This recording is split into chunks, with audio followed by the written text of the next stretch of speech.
A Real Federación Galega de Fútbol acordou dar por finalizadas todas as competicións autonómicas de fútbol e fútbol sala con data do 14 de marzo. En terceira división xogaránse o play-off o Compostela, o Ourense, o Arosa e o Barco. No caso de que dous equipos galegos ascendesen a segunda B e á espera da resposta oficial por parte da Federación Española, quedaría vacante unha praza. A cal por criterios de deportividade corresponderíalle ao Boiro por diante do Cultural Areas. Todas as competicións oficiais da temporada 2019-2020 de fútbol 11 e de fútbol sala danse por finalizadas coa clasificación existente a 14 de marzo de 2020.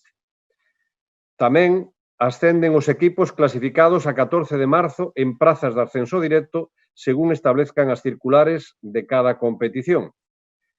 E tamén consumaránse os descensos derivados da promoción en igual número o fixado nas circulares de cada competición sin que se poidan aumentar, en este caso, esas prazas. El criterio de orden clasificatorio, el Boiro y el Cultural Areas tienen el mismo orden, es un tercero del Grupo Norte y un tercero del Grupo Sur. Entonces vamos al segundo criterio, el segundo criterio del 197, que es el fair play, el coeficiente de deportividad.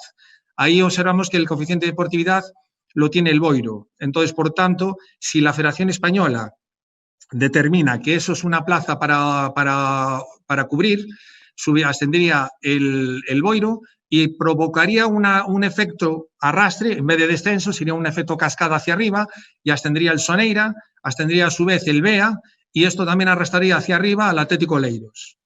O Comité de Competición acordou que non haberá descensos, a excepción dos matemáticos. En canto aos equipos que non xogaron o mesmo número de partidos, a Federación decidiu que se aplicará por coeficiente de puntos.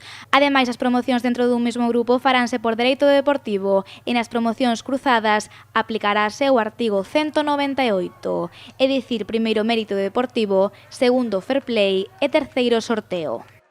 Se os dous equipos están empatados co mesmo número de partidos xogados, aplicarase as reglas de desempate previstas no artículo 201 do Reglamento Xeral da Real Federación Galega de Fútbol. Se os equipos empatados xogaron entre sí os partidos da primeira e da segunda volta, aplicarase primeiro a diferencia de goles particular nos seus enfrontamentos. Se quedan partidos directos por disputar, aplicarase primeiro a diferencia de goles xeral. Queres dicir isto? Que se non xogaron o partido de ida e o partido de volta, se aplicará finalmente a diferencia de goles xeral. Con estes criterios sobre a mesa, o Ribadumia ascende a terceira división e o Umia a preferente. Por outra banda, a Lama e San Adrián pasan á primeira e o Monteporreiro e o Soutomaior a segunda.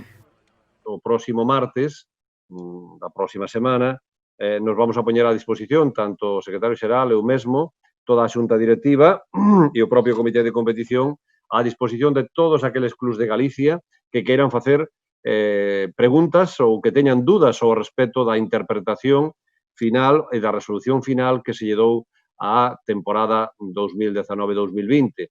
Na Asamblea Xeral houbo 144 votos a favor dos 148 membros. A Comisión Delegada ratificou de forma unánime todos estes acordos. A partir de hoxe, os clubs teñen 10 días para facer as reclamacións pertinentes.